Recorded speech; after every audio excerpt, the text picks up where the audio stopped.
Hello friends, मैं Sumit Agarwal लिकमेट channel में आप लोगों का स्वागत करता हूं। आज हम लोग सीआरपीसी करेंगे, कोड ऑफ क्रिमिनल प्रोसीजर करेंगे। अभी तक हम लोगों ने कोड ऑफ क्रिमिनल प्रोसीजर में नॉन कॉग्निजेबल ऑफेंस देख लिया था, क्या होता है। आज हम देखेंगे कॉग्निजेबल ऑफेंसेस क्या होते हैं। कॉग्निजेबल ऑफेंसेस पर जाने से पहले एक व्यूअर का डाउट है कॉग्निजेंस को लेकर के, उसको मैं क्लियर कर लेना चाहूंगा। अनिल मेहरा उन्होंने पूछा है कि क्या कोड ऑफ सेशन को केस कमिट करने से पहले कॉग्निजेंस लेना जरूरी है। जी हाँ, कॉग्निजेंस लेना जरूरी है, क्योंकि कोड ऑफ सेशन तो कॉग्निजेंस ले नहीं सकता ना। 193 का बार है उस पर, वो कॉग्निजेंस नहीं ले सकता। तो कॉग्निजेंस तो 190 में judicial magistrate of first class को ही लेना पड़ेगा, या सीजीएम ने एम्पावर किया हो judicial magistrate of second class को, तो वो ले सकता है। Code of session committal cognizance लेता है, ओरिजिनल कॉग्निजेंस नहीं ले सकता। दूसरा क्वेश्चन उन्होंने पूछा है कि एक बार मजिस्ट्रेट ने कॉग्निजेंस ले लिया तो क्या कोड ऑफ सेशन दोबारा कॉग्निजेंस लेगा। जी नहीं, कॉग्निजेंस एक ही बार ले जाता है। जो फर्स्ट टाइम कॉग्निजेंस लेगा वो तो मजिस्ट्रेट ही लेगा, जो 190 में बताया गया है। कमिटल कॉग्निजेंस कहते हैं, जो कोड ऑफ सेशन लेता है ना, उसको कमिटल कॉग्निजेंस कहते हैं। He does not take the cognizance originally, वो कमिटल कॉग्निजेंस लेता है, ऐसे हम कह सकते हैं। उसके बाद उन्होंने क्वेरी रेज करी है Dharampal versus state of Haryana 2014 Supreme Court को लेकर के। जब मैं कॉग्निजेंस पढ़ा रहा था तो मैंने उसकी एक्सेप्शंस बताई थी। एक बताई थी सेक्शन 199 क्लॉज 2, और एक बताई थी सेक्शन 319 4B में, जहां ऑटोमेटिक कॉग्निजेंस की बात है। जब हम सेक्शन 319 करेंगे तो हम उसको विस्तार से पढ़ेंगे। अभी मैं बस थोड़ा सा बता देता हूं जितना यहाँ पर इस स्टेज पर बताना जरूरी है। देखिए, केस है Dharampal versus state of Haryana 2014 Supreme Court का। कई बार क्या होता है, जब हम एफआईआर लॉन्च करते हैं तो एफआईआर में बहुत सारे पर्संस के खिलाफ एलिगेशंस लगाते हैं। उसके बाद पुलिस इन्वेस्टिगेशन करती है। इन्वेस्टिगेशन करने के बाद there are some persons who may be exonerated in the police report by the police. कुछ लोगों के नाम निकाल दिए जाते हैं पुलिस रिपोर्ट में से। अब जो पुलिस रिपोर्ट फाइल होती है सेक्शन 173(3) में judicial magistrate of first class के पास। अब judicial magistrate of first class के पास दो रास्ते हैं, दो ऑप्शन। या तो वो पुलिस रिपोर्ट को रिजेक्ट कर देगा, डिसएग्री हो जाएगा उस पर, या वो प्रोटेस्ट पिटीशन के ऊपर एक्ट करेगा। अगर वो प्रोटेस्ट पिटीशन के ऊपर एक्ट करता है, क्योंकि जिन लोगों का नाम बाहर निकाल दिया गया है, तो जो इन्फॉर्मेंट है वो प्रोटेस्ट पिटीशन फाइल करेगा, तो वो प्रोटेस्ट पिटीशन के ऊपर काम करेगा। या फिर वो पुलिस रिपोर्ट से डिसएग्री हो जाएगा और उस पर कॉग्निजेंस ले लेगा और उन लोगों को भी बुला लेगा जिनका नाम निकाल दिया गया। अगर उसको लगता है कि उन लोगों के अगेंस्ट भी जो है ऑफेंस बनता है, और केस को ट्राई कर लेगा कॉग्निजेंस लेने के बाद। लेकिन अगर उसको लगता है कि जो कोर्ट है वो उसके द्वारा ट्रायबल नहीं है, तो उसे इस केस को कमिट करना होगा कोर्ट ऑफ सेशन को। जब वो कोर्ट ऑफ सेशन को केस को कमिट करेगा तो उसको पुलिस रिपोर्ट पर रिलाय करना पड़ेगा। जब केस कोर्ट ऑफ सेशन को कमिट हो जाएगा तो कोर्ट ऑफ सेशन के पास सारी पावर है सेक्शन 209 में जो भी बताई गई है। अभी केस को कमिट कर दिया गया है कोर्ट ऑफ सेशन को, फर्स्ट डे है, तो प्रोसिक्यूशन एविडेंस अभी रखा नहीं गया। Before taking the evidence on the record, जो भी मटेरियल ऑन रिकॉर्ड है कोर्ट ऑफ सेशन के पास, उस मटेरियल के बेसिस पर कोर्ट ऑफ सेशन को लगता है कि उन लोगों के अगेंस्ट भी केस बन रहा है जिन लोगों का नाम पुलिस रिपोर्ट में से निकाल दिया गया है, तो कोर्ट ऑफ सेशन जो है उन लोगों को भी बुला सकता है कोर्ट में जिनका नाम नहीं लिखा हुआ है पुलिस रिपोर्ट में। तो जो कॉग्निजेंस लिया गया है वो तो उन लोगों के अगेंस्ट लिया गया है जिनका नाम है पुलिस रिपोर्ट में। तो सबसे पहले आप लोगों को बता दें, जो कॉग्निजेंस लिया जाता है वो ऑफेंस के अगेंस्ट होता है, केस के अगेंस्ट होता है, ना कि एक्यूज्ड के अगेंस्ट होता है, सबसे पहली बात। दूसरी बात है कि जो एक्यूज का नाम निकाल दिया गया था पुलिस रिपोर्ट में से, उन लोगों के लिए हम मान लेंगे ऑटोमेटिक कॉग्निजेंस। जिस डेट को पुलिस रिपोर्ट का कॉग्निजेंस लिया था, जिन एक्यूज्ड का नाम था पुलिस रिपोर्ट में, तो जिस डेट को judicial magistrate of first class ने ओरिजिनल कॉग्निजेंस लिया था, उसी डेट से डीम कर लिया जाएगा उन अदर पर्संस के लिए। बस यही बताया गया Dharampal versus state of Haryana 2014 Supreme Court. I think mister Anil Mehra कोई डाउट क्लियर हो गया होगा। उसके बाद हम आगे सेक्शन 319 बहुत विस्तार से करेंगे तो और अच्छे से समझ में आएगा, टेंशन लेने वाली कोई बात नहीं है, अभी के लिए इतना काफी है। अब हम आते हैं अपने सेशन के ऊपर वापस, कॉग्निजेबल ऑफेंस के ऊपर। कॉग्निजेबल ऑफेंस क्या होता है? देखिए section 2C of criminal procedure code क्या कह रहा है। कॉग्निजेबल के ऑफेंस है तो पावर है विदाउट वारंट अरेस्ट करने की पुलिस ऑफिसर के पास, और सेक्शन 2L कहता है कि अगर नॉन कॉग्निजेबल ऑफेंस है तो पुलिस ऑफिसर के पास विदाउट वारंट अरेस्ट करने की पावर नहीं है। ठीक है, कॉग्निजेबल ऑफेंस क्या है, हमें कैसे पता लगेगा कि ऑफेंस कॉग्निजेबल है या नॉन कॉग्निजेबल है? तो सीआरपीसी में जो फर्स्ट शेड्यूल दे रखा है उसके 4th कॉलम में लिखा हुआ है कि ऑफेंस जो है कॉग्निजेबल ऑफेंस है या नॉन कॉग्निजेबल ऑफेंस है। जनरली जो ग्रेव ऑफेंसेस होते हैं वो कॉग्निजेबल ऑफेंसेस होते हैं, और जिनका लेसर सोसाइटल इंपैक्ट होता है वो नॉन कॉग्निजेबल ऑफेंसेस होते हैं। ऑफेंस को हम 2 कैटेगरी में बांट सकते हैं। एक तो वो ऑफेंस है जो इंडियन पिनल कोड में बताए गए हैं, और एक वो ऑफेंसेस हैं जो other than Indian penal code में बताए गए हैं। तो जो offences other than Indian penal code में बताए गए हैं, यानी कि जो अदर ऑफेंसेस हैं, उनके लिए जनरली देखा जाता है कि ये इंटरव्यू के पॉइंट ऑफ व्यू से इंपॉर्टेंट है कि जो 7 साल से ज्यादा का पनिशमेंट है जिन ऑफेंसेस में, या लाइफ इंप्रिजनमेंट है या फिर डेथ पनिशमेंट है, वो कॉग्निजेबल ऑफेंसेस है। लेकिन अगर आईपीसी वाले ऑफेंसेस हैं तो जो पनिशमेंट का क्राइटेरिया वो इरेलीवेंट हो जाता है। यहाँ पर हमें देखना है कि वो ऑफेंस ग्रेव है और उसका लार्जर सोसाइटल इंपैक्ट है, तो वो कॉग्निजेबल ऑफेंस हो जाएगा। सेक्शन 156 के अंदर कुछ पावर्स दे रखी हैं पुलिस ऑफिसर को। सेक्शन 156 3 क्लॉजेस में बटा हुआ है, क्लॉज 1, क्लॉज 2, क्लॉज 3। ठीक है, तो इसका जो पहला क्लॉज है सेक्शन 156 का जो पहला क्लॉज है वो क्या कहता है? पहला क्लॉज कहता है कि जो पुलिस ऑफिसर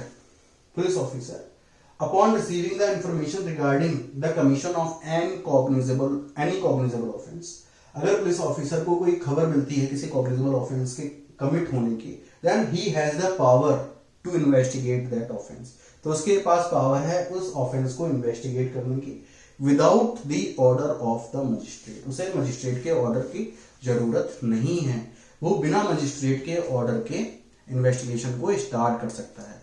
आप लोगों को याद होगा जब हम नॉन कॉग्निजेबल केसेस को पढ़ रहे थे तो उसमें सेक्शन 155(2) में लिखा हुआ था कि अगर नॉन कॉग्निजेबल केस है तो पुलिस ऑफिसर बिना मजिस्ट्रेट के ऑर्डर के इन्वेस्टिगेशन को स्टार्ट नहीं कर सकता, और वो मजिस्ट्रेट कौन होगा?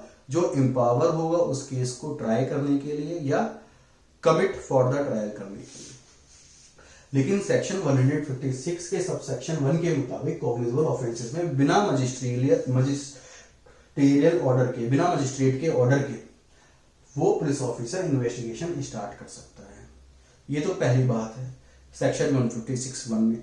उसके बाद हम सेक्शन 156(1) को थोड़ा और आगे पढ़ते हैं तो ये ज्यूरिडिक्शनल प्रिंसिपल की बात करता है। ये बताता है that the jurisdiction of the police officer is coterminous with the power, with the competency of the area magistrate to try that offense। मतलब क्या है कहने का, जो 156(1) के आगे जो लिखा हुआ है वो jurisdiction प्रिंसिपल को बता रहा है। वो क्या कह रहा है? what kind of cognizable offenses will be investigated by the police officer। कौन से cognizable offenses जो है पुलिस ऑफिसर इन्वेस्टिगेट करेगा? तो वो कॉग्निजेबल ऑफेंसेस इन्वेस्टिगेट करेगा जो उसके एरिया में हुए। तो उसके एरिया में कैसे हुए? The jurisdiction of the police officer is coterminous with the competency of the area magistrate who has the power to try such case. अभी एरिया मजिस्ट्रेट की जो पावर है वो कैसे पता लगेगी कि उसको ये ट्राई करने की पावर है या नहीं? तो इसके लिए हमें जाना पड़ेगा क्रिमिनल प्रोसीजर कोड के चैप्टर 17 पर। चैप्टर 17 है वो सेक्शन 177 से लेकर 189 तक फैला हुआ है। ये एरिया मजिस्ट्रेट के ज्यूरिसडिक्शन की बात करता है। चलिए हम एक इलस्ट्रेशन के थ्रू समझते हैं इसको। मान लीजिए कोई पर्सन है वो किडनैप हो जाता है, उसको किडनैप किया गया है पानीपत से किडनैप करने के बाद उसको डिटेन किया जाता है गुड़गांव में और उसको लक्ष्मी नगर में ला करके एक घर में रखा जाता है। तो कॉज ऑफ एक्शन कहां पर एराइज हुआ है, जो जनरल रूल है वो क्या है, जहां पर कॉज ऑफ एक्शन एराइज हुआ हो वहां के एरिया मजिस्ट्रेट के पास पावर होगी केस को ट्राई करने की। तो कॉज ऑफ एक्शन कहां पर हुआ है, यहाँ पर एराइज, वो हुआ है पानीपत में। उसके बाद सेक्शन 181(2) कहता है where the person is kidnapped, यानी कि जहां पर कॉज ऑफ एक्शन आपका एराइज हुआ है, कन्वेड, डिटेन्ड, जहां पर उसको रखा गया है, कन्फाइन किया गया है, यानी कि गुड़गांव इस केस में, और डिटेन्ड जहां पर रखा गया है, कहां पर रखा गया है, लक्ष्मीनगर। तो वहां के एरिया मजिस्ट्रेट के पास पावर होगी केस को ट्राई करने की। तो लक्ष्मीनगर और गुड़गांव के एरिया मजिस्ट्रेट केस को ट्राई कर सकते हैं। और सेक्शन 156 का क्लॉज 1 क्या कहता है, वो कहता है कि जो पुलिस स्टेशन है, the jurisdiction of the police station is coterminous with the jurisdiction of the area magistrate. तो गुड़गांव और लक्ष्मीनगर के पुलिस स्टेशन भी इस चीज का इन्वेस्टिगेशन, इस ऑफेंस का इन्वेस्टिगेशन कर सकते हैं। थेफ्ट का एग्जांपल ले लेते हैं। मान लीजिए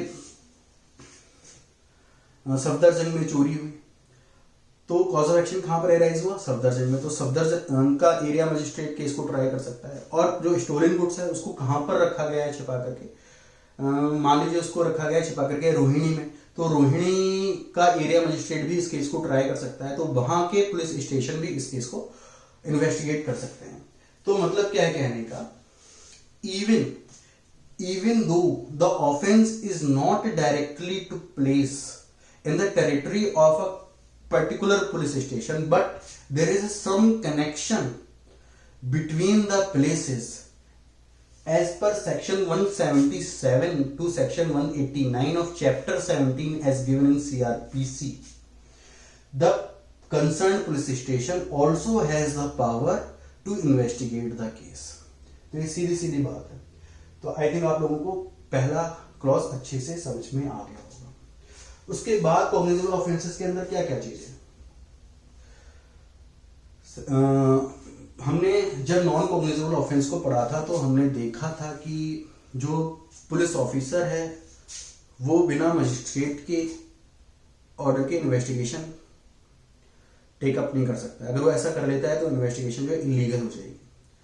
तो यहां पर क्या है, if there is a lack of jurisdiction and still the police officer take up the investigation, then the question of the illegality does not arise because the section 155(2) specifically declares, section 156(2) 156(2) specifically declared that because of the lack of the jurisdiction, if the police officer investigate any cognizable offense, then the question of the illegality of the investigation does not arise.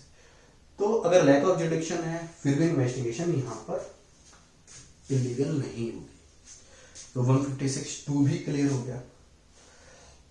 अब हम आते हैं 156(3) पर। देखिए हम लोगों ने पढ़ा था सेक्शन 2C में, उसमें लिखा था कि जो कॉग्निजेबल ऑफेंस है वहां पर आप अरेस्ट कर सकते हो विदाउट वारंट, ठीक है। 154(1) के अंदर पुलिस ऑफिसर को एफआईआर लिखना कंपलसरी होता है, ठीक है। 154(1) में पुलिस ऑफिसर को अगर किसी कॉग्निजेबल ऑफेंस के होने की खबर मिलती है तो वो एफआईआर को लिखेगा, उसके बाद वो इन्वेस्टिगेशन को टेकअप करेगा 156(1) में, ठीक है। अगर उसको सोमोटो कोई इंफॉर्मेशन मिलती है, किसी थर्ड पर्सन से इंफॉर्मेशन मिलती है, तो भी पहले वो एफआईआर लिखेगा, उसके बाद वो बिना मजिस्ट्रेट के ऑर्डर के इन्वेस्टिगेशन को टेकअप कर सकता है। लेकिन कई बार क्या होता है, पुलिस ऑफिसर एफआईआर लॉन्च नहीं करता। जो इंफॉर्मेंट है, जो विक्टिम है, वो पुलिस स्टेशन जाता है अपनी एफआईआर लिखवाने के लिए, रिक्वेस्ट करता है, लेकिन वो एफआईआर नहीं लिखता। तो वो विक्टिम क्या करे, वो 156(3) की एप्लीकेशन लगाएगा मजिस्ट्रेट के पास और मजिस्ट्रेट ऑर्डर देगा 156(3) में इन्वेस्टिगेशन का कि भाई इन्वेस्टिगेशन करो आप, या वो पर्सन सेक्शन 200 में कंप्लेन देगा। सेक्शन 200 में कंप्लेन देगा तो अब यहां पर मजिस्ट्रेट के पास ऑप्शन है, वो सेक्शन 191(a) में या तो कॉग्निजेंस लेगा कंप्लेन का। अगर वो कॉग्निजेंस नहीं लेता है तो 156(3) में इन्वेस्टिगेशन को ऑर्डर करेगा। कई बार मजिस्ट्रेट को किसी थर्ड पर्सन से इंफॉर्मेशन मिलती है, तो या तो वो उस इंफॉर्मेशन के ऊपर कॉग्निजेंस लेगा 191C में, अगर वो कॉग्निजेंस नहीं लेता तो 156(3) में इन्वेस्टिगेशन को ऑर्डर करेगा। तो इस केस में 156(3) क्या कहता है? 156(3) सीधे शब्दों में ये कहता है कि कोई भी मजिस्ट्रेट जो सेक्शन 190 में कॉग्निजेंस की पावर है, वो जो ऊपर इन्वेस्टिगेशन बताई गई, ऊपर कहाँ 156(1) में, वो इन्वेस्टिगेशन ऑर्डर कर सकता है। तो अगर हम 155(2) और 156(3) का कंपैरिजन करें तो 155(2) में सिर्फ दो बातें बताई गई हैं। उसमें बताया गया कि मजिस्ट्रेट के पास या तो केस को ट्राई करने की पावर होनी चाहिए या कमिट टू ट्राई करने की पावर होनी चाहिए। लेकिन 156(3) के अंदर सिर्फ कॉग्निजेंस की बात नहीं करी गई है, वहां पर उसके पास कॉग्निजेंस की भी पावर होनी चाहिए और केस को ट्राई करने की भी पावर होनी चाहिए। तो ये था हमारा 156(3). अब कई बार क्या होता है, जो स्पीडी ट्रायल है, right of the speedy trial is inherent in Article 21 of Indian Constitution। तो हमारे सीआरपीसी के अंदर कहीं पर भी ये नहीं बताया गया है कि जो इन्वेस्टिगेशन है वो इतने टाइम में खत्म होनी चाहिए। Once the investigation has been started, एक बार इन्वेस्टिगेशन स्टार्ट होगी तो कितनी भी लंबी चल सकती है, सीआरपीसी में कोई अपर लिमिट इसकी डिसाइड नहीं करी गई है। तो it is the sole discretion of the investigating officer कि वो कितने लंबे समय तक इन्वेस्टिगेशन को कैरी ऑन करना चाहता है। तो ये तो हरेसमेंट हो गई, हरेसमेंट हो गया ना एक्यूज्ड का या विक्टिम का, जिसको न्याय नहीं मिल पा रहा है। तो इस सिचुएशन में क्या किया जाए? अगर मेलाफाइड डिले है, अनरीजनेबल डिले है, तो पर्सन सेक्शन 482 में हाईकोर्ट जा सकता है एफआईआर को क्वैश कराने के लिए। सीआरपीसी के अंदर कोई अपर लिमिट नहीं बताई गई, लेकिन पुलिस मैनुअल में लिखा हुआ है कि 3 महीने में इन्वेस्टिगेशन जो है खत्म होनी चाहिए। ठीक है। दरअसल जो जुडिशरी है और जो एग्जीक्यूटिव है, ये दोनों काम करते हैं अपने अपने डोमेन में। जुडिशरी को इंटरफेरेंस नहीं करना चाहिए एग्जीक्यूटिव के काम में। एग्जीक्यूटिव का काम है इन्वेस्टिगेशन करना, तो इन्वेस्टिगेशन में जुडिशरी को इंटरफेरेंस नहीं करना चाहिए। अगर there is a improper investigation, there is a delay in the investigation, तो आप 482 में हाई कोर्ट जा करके आप ऑर्डर ला सकते हो क्वेश्चन का। लेकिन अब ऐसा नहीं है, अब ऐसा नहीं है। आप प्रॉपर इन्वेस्टिगेशन का ऑर्डर ला सकते हो 156(3) में, हमने सकीरी वासु में पढ़ा है। फर्दर इन्वेस्टिगेशन का ऑर्डर ला सकते हो, हमने पढ़ा धर्मेश भाई के केस में जब हम 482 का सेक्शन कर रहे थे। लेकिन आप उस ऑर्डर को रिकॉल नहीं कर सकते। AR Antulay versus RS Nayak 1992 Supreme Court, P Ramachandra Rao versus state of Karnataka 2002 Supreme Court, ये बात करते हैं स्पीडी ट्रायल की, कि ट्रायल स्पीडी होना चाहिए। यहां पर कुछ गाइडलाइंस बताई गई हैं AR अंतुले वर्सेस RS नायक में कि केस में डिले नहीं होना चाहिए। आर्टिकल 21 के अंदर उसका फेयर ट्रायल और स्पीडी ट्रायल का राइट है पर्सन का, ही बताया गया है यहाँ पर। उसके बाद हमारे पास 2 केस हैं, मोहम्मद यूसुफ वर्सेस अफाक जहां 2006 सुप्रीम कोर्ट और Dilawar Singh versus state of Delhi 2007 Supreme Court का। जब भी मजिस्ट्रेट ऑर्डर देता है इन्वेस्टिगेशन का अंडर सेक्शन 156(3), तो जो पुलिस ऑफिसर है वो इन्वेस्टिगेशन करने लग जाएगा। हाँ, इन्वेस्टिगेशन तो करेगा ही वो नेचुरली, लेकिन the police officer is duty bound to lodge the FIR. तो पुलिस ऑफिसर पहले एफआईआर को दर्ज करेगा। However, it is not specifically written in 156(3) whether the FIR to be lodged before initiating the investigation on the order of the magistrate, but it is implicit कि FIR लिखने के बाद ही आपको investigation start करनी है। ये बताया गया आपका मोहम्मद यूसुफ वर्सेस अफाक शाह के केस में, 2006 सुप्रीम कोर्ट का केस है।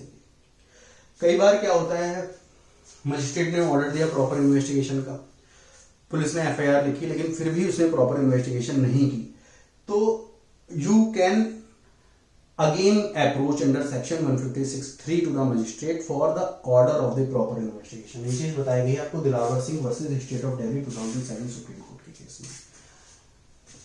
आई थिंक तीनों क्लॉजेस सेक्शन 156 के कवर हो गए होंगे।